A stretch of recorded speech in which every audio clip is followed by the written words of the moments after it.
They called my service dog fake and kicked her at a memorial for fallen firefighters. They tore my Medal of Valor off my jacket and made me prove my scars in front of everyone. I said nothing then.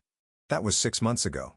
Yesterday I faced them again at the memorial and watched them get thrown out while my dog sat calmly at my side, proving who the real heroes were. They'd been cracking down on fake heroes at every firefighter memorial ceremony for months, and with my medication tremors and civilian clothes, I looked like every other wannabe firefighter trying to steal valor, at least in their eyes.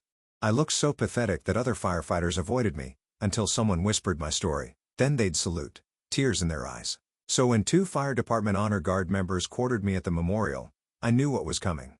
The taller one pointed at my service dog while the other pulled out his phone. He bent to my eye level, his face twisted in disgust, eyes locked on my Medal of Valor pin. His breath smelled like coffee and arrogance. Medal of Valor and a fake service dog? Real heroes don't show up to ceremonies pretending they need emotional support. He said it loud enough for the whole memorial garden to hear. His partner nodded, circling Bella like a predator, recording videos while shaking his head. I reached for my retired firefighter ID, but the tall guard slapped my hand away and spun me around so fast that Bella's leash tangled in my legs. I had to grip the memorial wall just to keep from falling. Then he dumped my bag onto the marble, kicking through my belongings like trash, scattering my medications across the names of the fallen. "Stand up straight," he barked. "Prove you're really disabled." I explained my PTSD. He sneered and told me to show my scars. When I pulled down my collar, he poked the melted skin with his finger like it was makeup. Then he crushed my anxiety medication under his boot, one by one, grinding each bottle into powder. "Look at this, everyone. Another junkie playing dress up." He yanked open my jacket and ripped the medals off one by one, grinding them under his heel. He found my father's challenge coin and tried to snap it. Then he found the folded newspaper clipping from 20 years ago and laughed. "Hero saves children? Definitely printed this from Wikipedia." He shredded it into confetti. A photo fell from my pocket. My crew from my station. The 5 who went into the fire with me. Only I came out. He held it up, tore it in half, and let the pieces scatter in the wind. "Nice Photoshop job," he mocked. "Almost looked real." I said nothing. I couldn't. My throat was full of smoke that wasn't there. 20 years dissolved. I was back in the fire, the firefighters screaming through the radio. My brothers were disappearing in front of me all over again. Other attendees started chiming in. A woman in designer clothes shook her head at my trembling hands. "Real firefighters don't have panic attacks. Those burns? Probably a meth lab explosion." Someone pointed at Bella. "Probably bought that vest on Amazon." The guard noticed my wedding ring. He grabbed my hand, examining the worn gold band. "Your wife left because she couldn't stand looking at what you became. Your kids probably tell people their daddy died in that fire. Better than admitting he came out broken." My chest caved in. My daughters hadn't visited since the divorce, and for one terrible second, I believed him. Then his partner grabbed Bella's leash and yanked her away. She whimpered, nails scraping concrete as she tried to stay close. The tall one pulled me up by my collar, and I hit the ground hard. My head slammed into the marble, my jacket tore, and I lay there gasping like I was back in the kindergarten classroom. The world tilted. Smoke filled my vision. I could hear them again. 23 kindergartners screaming behind a wall of flame. The crowd didn't move. Some were filming. Others turned away in disgust. The guard kicked Bella in the ribs. She yelped and limped sideways. That sound was my undoing. She was the only reason for surviving, year after year. So I crawled, hands bleeding on the memorial stones, dragging myself through scattered pills.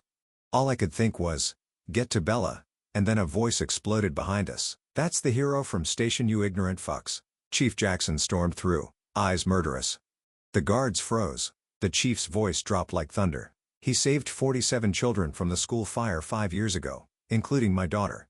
He jabbed his finger at them like a weapon. The tall guard's hand shook as he Googled my name, and when he saw the headlines, he went white as ash. His phone clattered to the ground, screen cracking on the marble.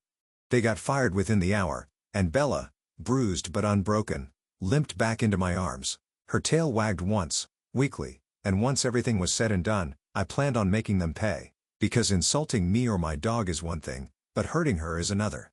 I spent the next 3 weeks in a haze of recovery and planning. My head still throbbed where it had hit the marble, and Bella moved slower than usual, favoring her left side where that boot had connected. The vet said nothing was broken, but watching her limp made my hands shake worse than any medication withdrawal ever had. Chief Jackson had called twice to check on me. He'd handled the official side of things, making sure those 2 guards lost their jobs and faced disciplinary action from the department. But that wasn't enough. Not for what they'd done to Bella.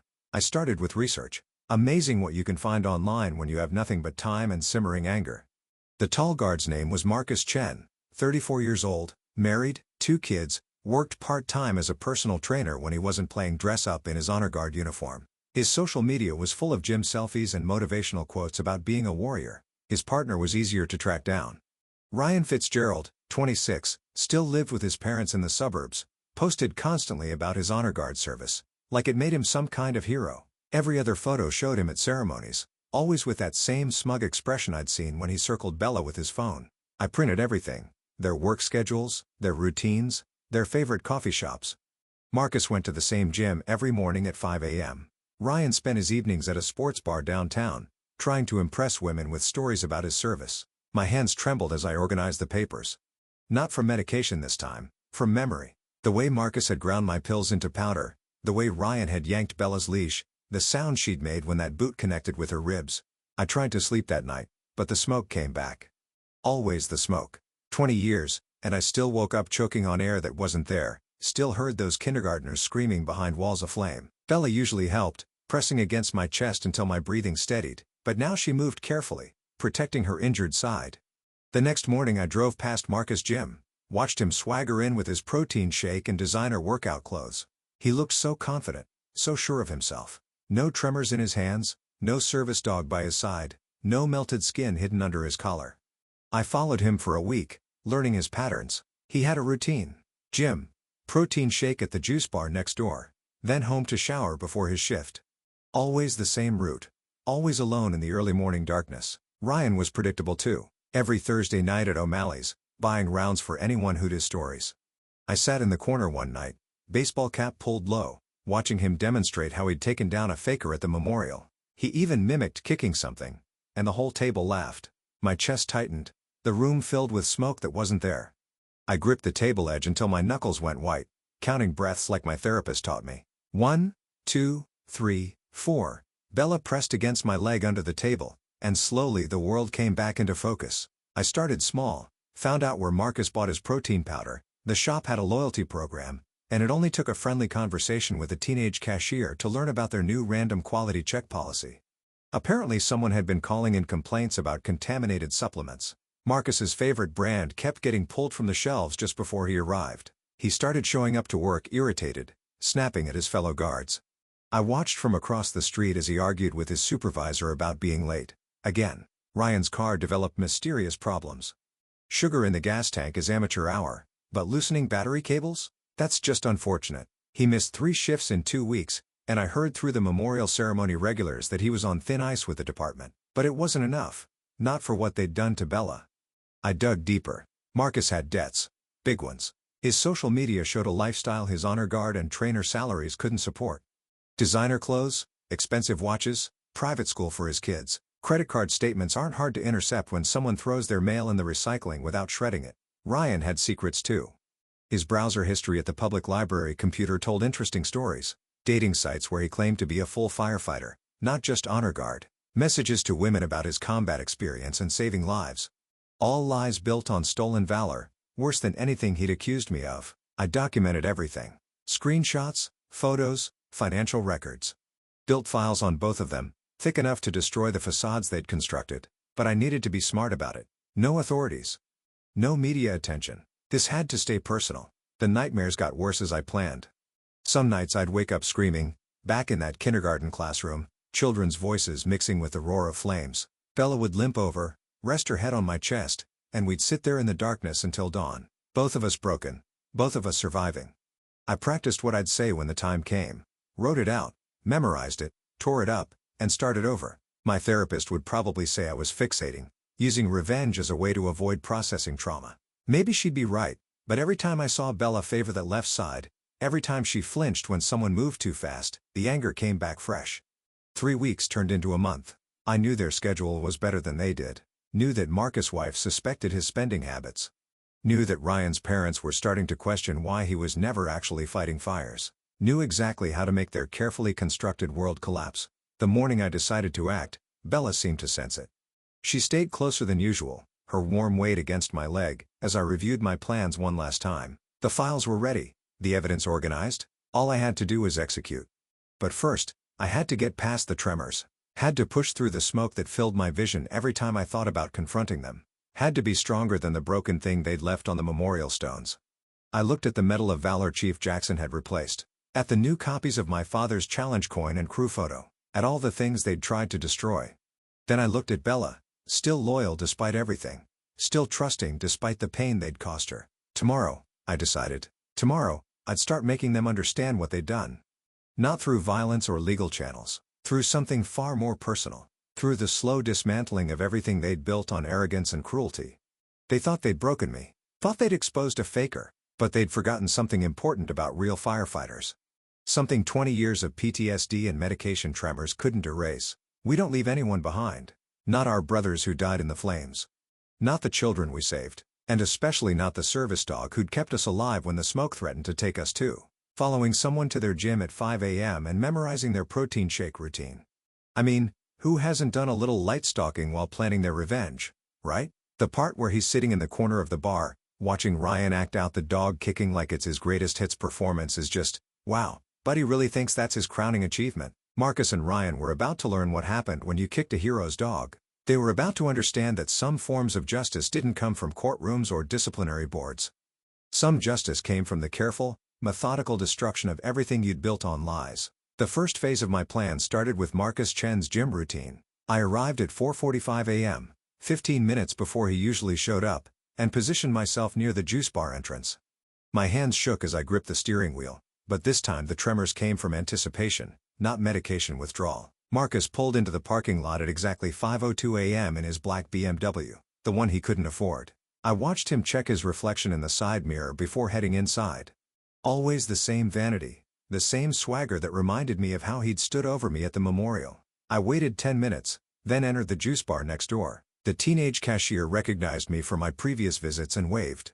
I'd been coming here every morning for 2 weeks, establishing myself as a regular, learning the patterns. Marcus always ordered the same thing after his workout, large protein shake, extra whey, no banana. While the cashier prepared my order, I casually mentioned seeing someone leave their wallet in the gym parking lot. She immediately perked up, concerned about a customer losing something important. I described Marcus perfectly, down to his designer workout gear. She nodded enthusiastically and promised to check with him when he came in. An hour later, I watched from my car as Marcus stormed out of the juice bar, patting his pockets frantically. He'd spent 20 minutes arguing with the staff about his stolen wallet, demanding to see security footage that didn't exist. The cashier had been so helpful, so concerned, repeatedly asking if he was sure he'd brought it with him. His wallet sat in my glove compartment, removed from his gym bag while he'd bench pressed. Not stolen, technically, just temporarily misplaced. I'd return it eventually, after he'd canceled his cards and dealt with the inconvenience. After he understood what it felt like to have someone go through your belongings without permission, Ryan Fitzgerald required a different approach. His Thursday night routine at O'Malley's presented opportunities, but I needed to understand him better first. I spent 3 evenings observing from different vantage points, nursing the same beer for hours while he held court at the bar. He had a type. Young women, usually alone, always impressed by his embellished stories. He'd flash his honor guard badge, talk about serving the community, and hint at dangerous situations he'd never actually faced. The real firefighters in the bar avoided him, but the civilians didn't know the difference. I started leaving anonymous reviews on the bar's social media pages. Nothing defamatory, just observations. How strange it was to see someone in partial uniform drinking heavily. How uncomfortable it made other patrons when he cornered women with his stories. How his loud demonstrations of firefighting techniques disrupted the atmosphere. The bar manager started paying attention. I watched him observe Ryan more closely, saw him pull the bartenders aside for quiet conversations. Within 2 weeks, Ryan found his usual seat occupied. His favorite bartender suddenly too busy to chat, his audience mysteriously dwindling. But these were just preliminaries, irritations. I needed them to feel what I'd felt that day at the memorial. The helplessness, the humiliation, the rage at being powerless while someone destroyed what mattered most. Bella's limp had improved slightly, but she still favored her left side during our morning walks. Every careful step she took reminded me why I was doing this. She'd been my anchor through 20 years of nightmares, and they'd kicked her like she was nothing. I expanded my research. Marcus had a wife, Catherine, who worked as a dental hygienist, 2 kids in private school, a mortgage on a house beyond their means. His social media showed expensive vacations, designer clothes, the latest electronics.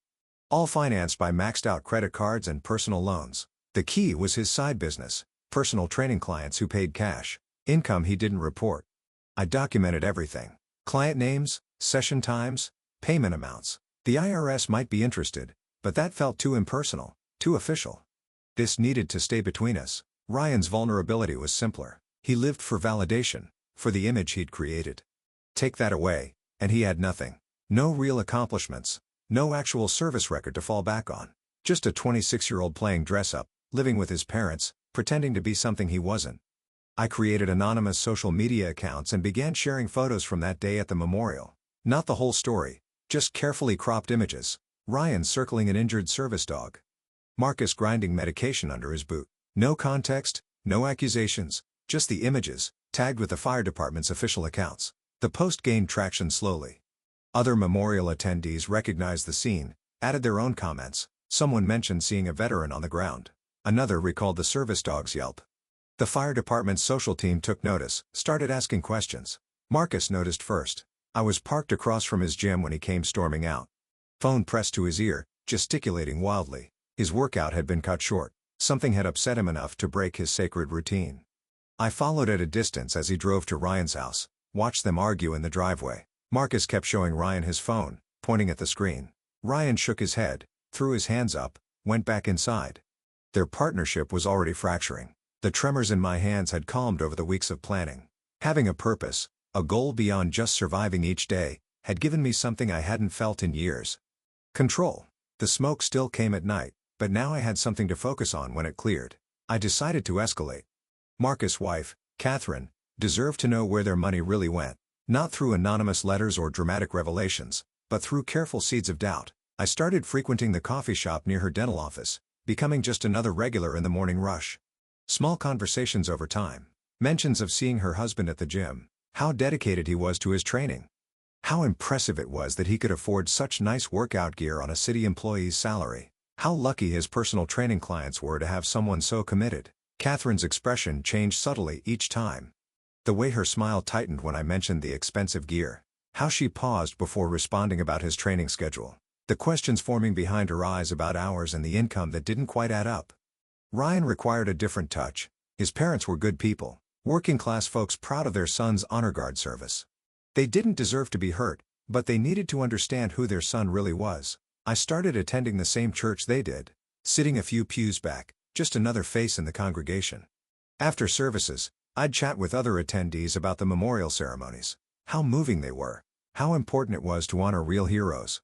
How disturbing it was when people disrespected veterans, especially those with service animals. The conversation spread naturally through the congregation. Ryan's mother started asking him questions.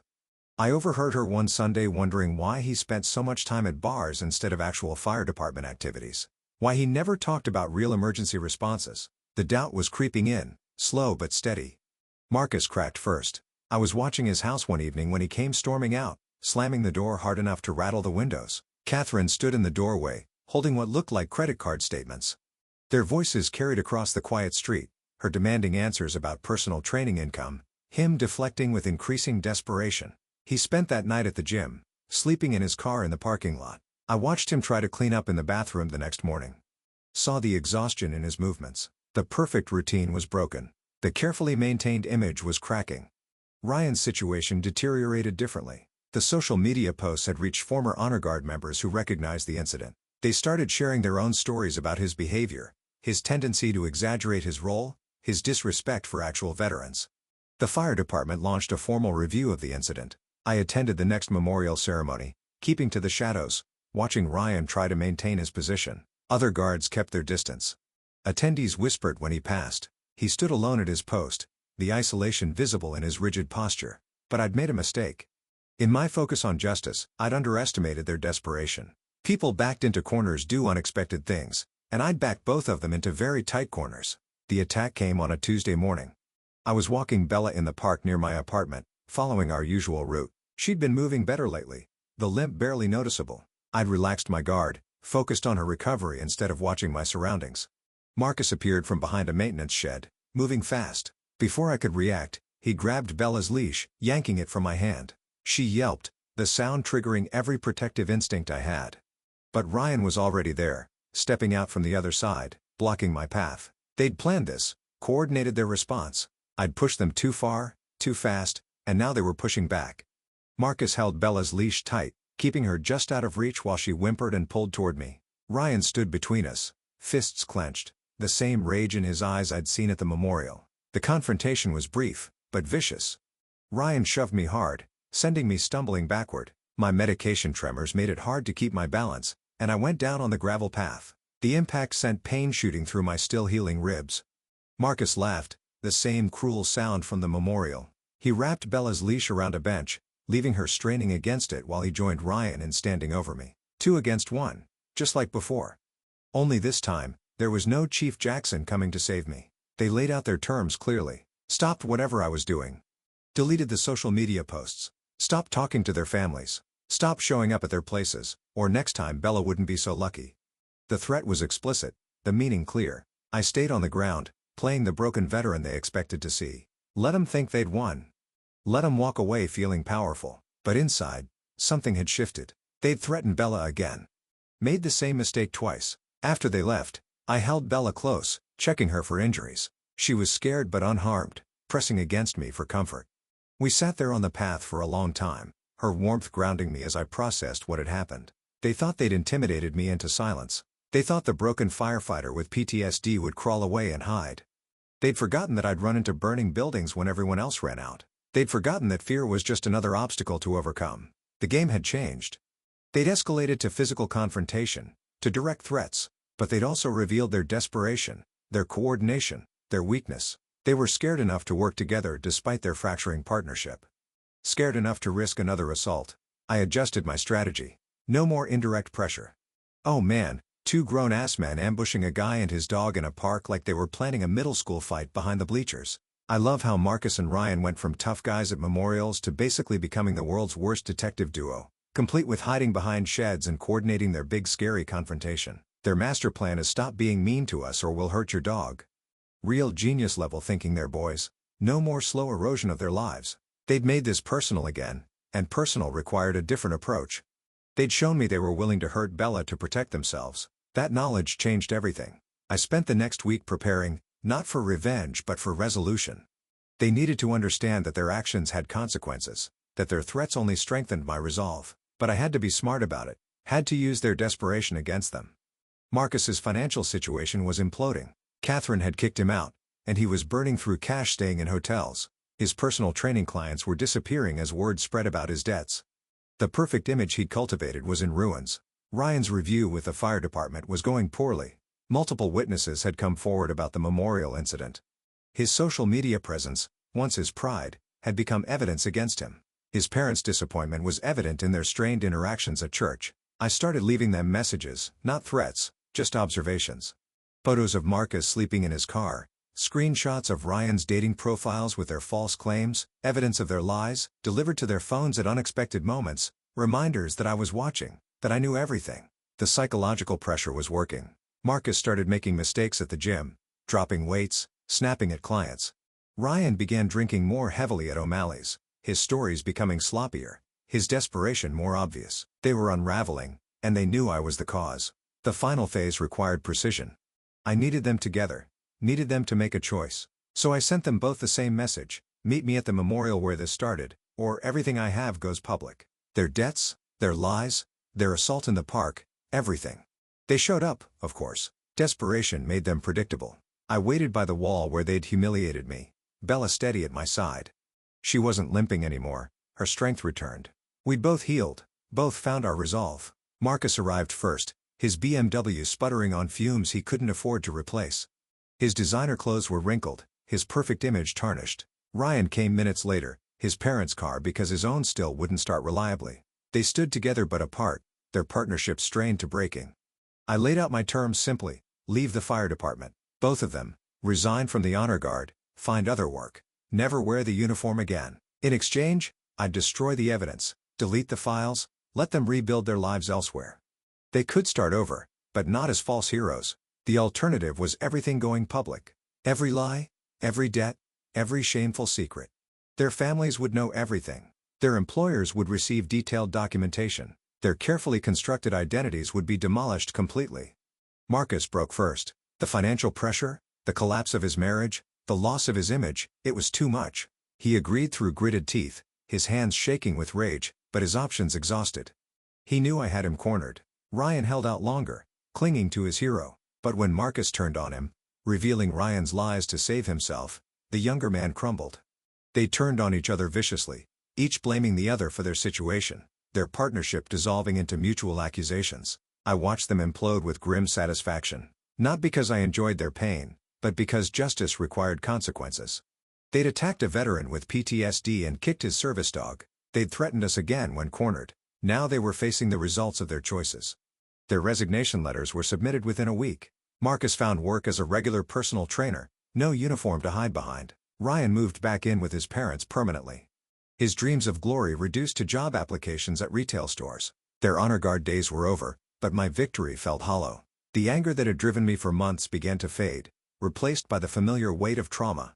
Without the focus of planning, the nightmares returned full force. The smoke, the screams, the faces of my lost brothers. Bella knew, as she always did.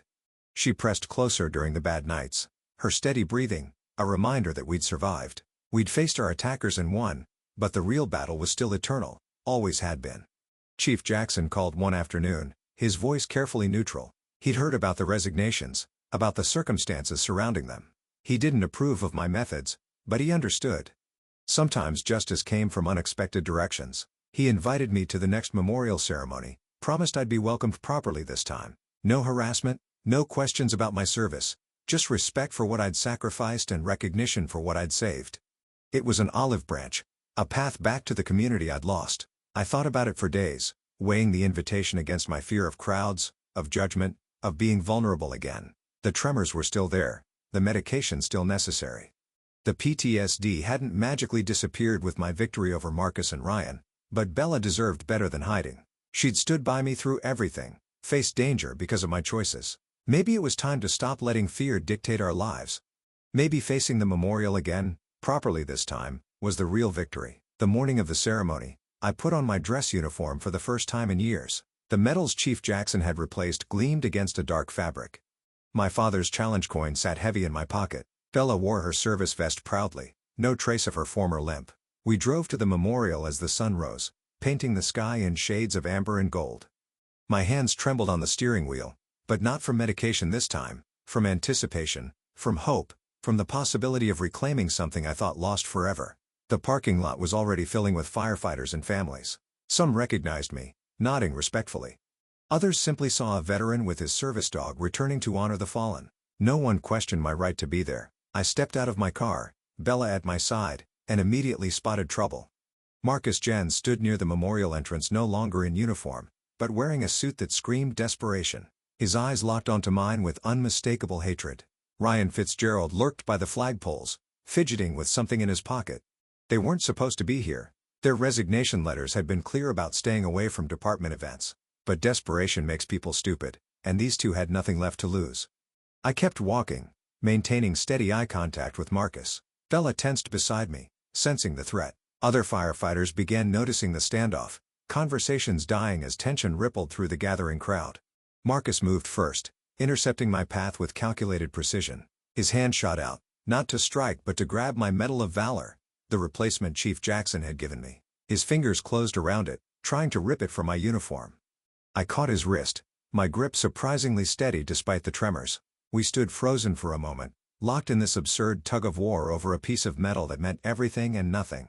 Around us, firefighters began closing in, confused by the confrontation. Ryan appeared at my side, phone already recording. He'd learned nothing, still trying to create evidence, still believing he could spin this story his way. His voice carried across the memorial grounds as he narrated his version of events, painting me as the aggressor. But something had changed since our last encounter. The other firefighters weren't buying it. They'd heard about the original incident, about the resignations, about what these two had done. Whispers spread through the crowd, and the circle around us grew tighter. Marcus released the medal suddenly, causing me to heed plant it, making it look like I'd shoved him. Ryan's camera caught the perfect angle, the moment that could be edited to show violence where none existed. They were still trying to destroy me, even after losing everything. I straightened my uniform, feeling the weight of dozens of eyes on me. The smoke was creeping into my vision, the familiar tightness building in my chest. 20 years of PTSD doesn't disappear just because you've won a battle. The kindergartner's screams echoed in my memory, mixing with the present moment. Bella pressed against my leg, grounding me. Her steady presence reminded me why we were here. Not for revenge anymore, but for recognition. For the right to stand among my brothers without shame.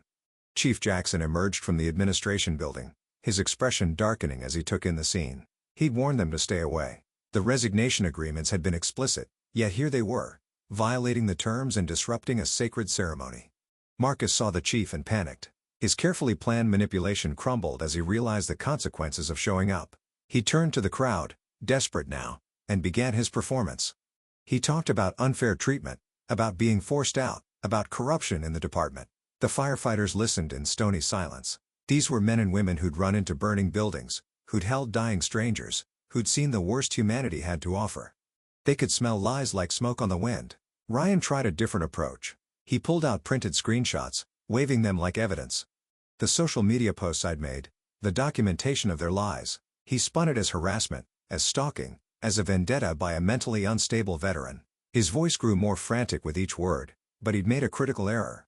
In his desperation to paint me as the villain, he'd brought proof of his own false claims, the dating profiles where he'd claimed to be a full firefighter, the messages about combat experience he'd never had, the evidence of his stolen valor, printed and distributed by his own hand. A veteran firefighter picked up one of the papers Ryan had dropped. His face hardened as he read. He passed it to another, who passed it to another. The murmur that went through the crowd wasn't sympathy for Ryan. It was disgust. Marcus grabbed Ryan's arm, hissing something urgent. They needed to leave. Their plan had backfired spectacularly, but Ryan wasn't done. He'd invested too much in his false identity to give up now. He turned to me directly, his face twisted with rage, his mouth open, ready to unleash whatever final accusation he'd prepared. But before he could speak, Bella moved. She didn't attack, didn't growl, or bare her teeth. She simply walked forward and sat directly between Ryan and me, her back to him, facing me with absolute loyalty. The message was clear. He wasn't worth her attention. The crowd saw it. This trained service dog, who'd been kicked and injured by these men, showed more dignity and restraint than they ever had.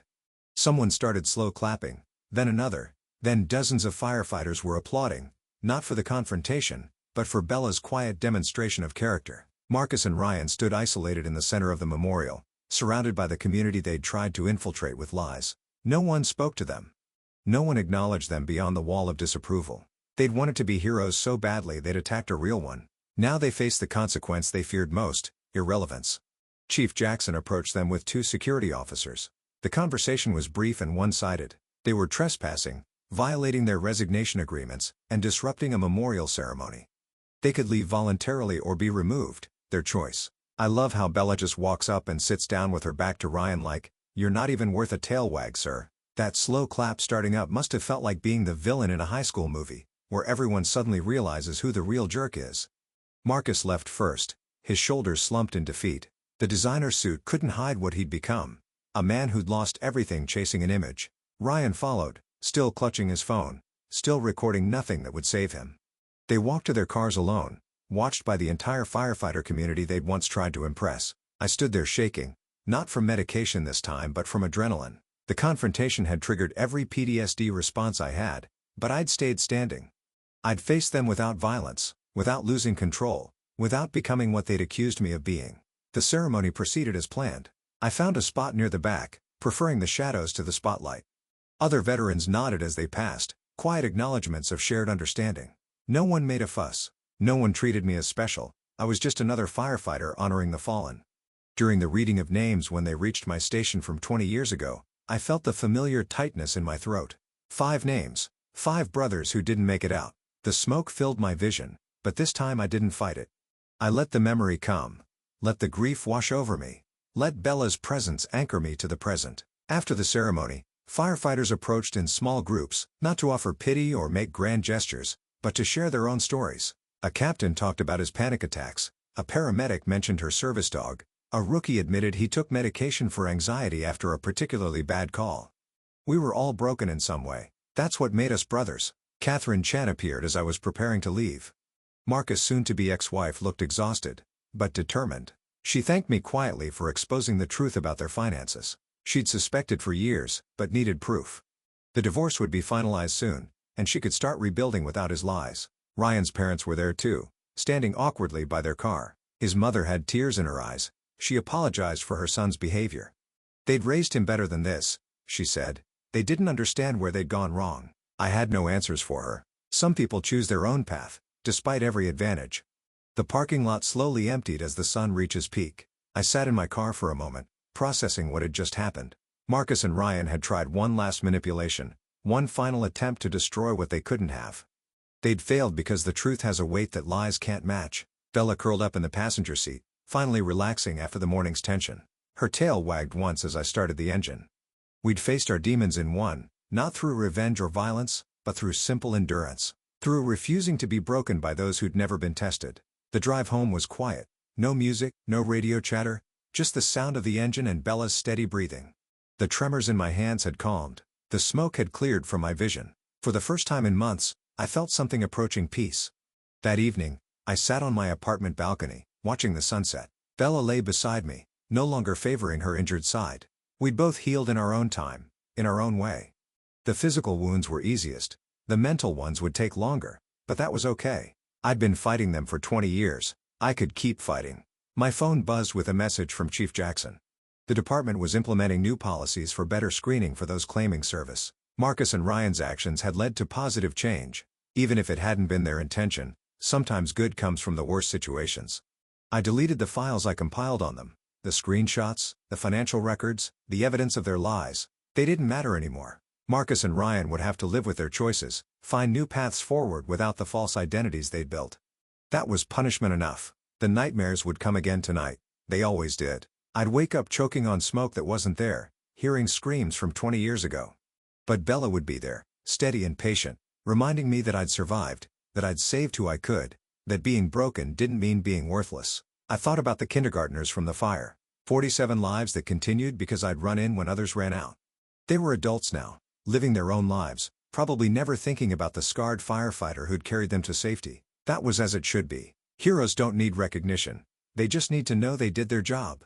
Tomorrow would bring new challenges. The PTSD wouldn't magically disappear. The medication would still be necessary. The tremors would continue. But I'd face it all with the dignity Marcus and Ryan had tried to steal. I'd wear my uniform to the next ceremony, stand among my brothers, and honor those who didn't make it home.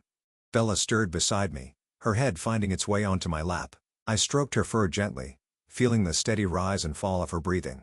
We'd protected each other through the worst of it. Now we could focus on healing, on moving forward, on finding meaning beyond the trauma. The stars began appearing in the darkening sky. Somewhere out there, Marcus was probably trying to salvage his personal training business. Ryan was likely filling out job applications, learning what real work meant without a uniform to hide behind. They'd find their way or they wouldn't. It was no longer my concern. I stood to go inside, Bella rising smoothly beside me. No limp, no hesitation. We moved together toward the apartment. Two survivors who'd refused to be victims. Tomorrow would bring what it brought. Tonight, we'd rest knowing we'd faced our tormentors and emerged with our dignity intact. The medal on my uniform caught the last light of day as I hung it carefully in the closet. It wasn't about the medal or the recognition. It was about what it represented, the willingness to run into hell for strangers. Marcus and Ryan had wanted the glory without the sacrifice. They'd learned that some things can't be faked. I repaired Bella's dinner, watching her eat with the enthusiasm of a dog who'd never known hardship. She'd been kicked, threatened, used as leverage against me, yet she still trusted, still loved, still served. There was a lesson in that resilience I was still learning. My therapist would want to hear about today's confrontation. She'd probably have insights about closure and moving forward, but for now, I just wanted to sit in the quiet of my apartment, Bella at my feet, and appreciate the simple victory of survival, of refusing to be broken by those who'd never understood what real service meant. The future stretched ahead, uncertain but no longer dark. I'd continue attending ceremonies, continue honoring my fallen brothers, continue living with the weight of survival, but I'd do it on my own terms, surrounded by those who understood the cost of heroism. Marcus and Ryan had given me that gift through their cruelty. They'd reminded me who I really was, beneath the trauma and tremors. A firefighter, a survivor. A man who'd saved 47 children and lost 5 brothers, but kept going anyway. That was enough. More than enough. It was everything. Well, that's the most peaceful ending after all that drama. This whole story went from let me mess with the quiet guy to oops we picked the wrong quiet guy, real fast. Thanks for reading this wild ride with me. Subscribe for more.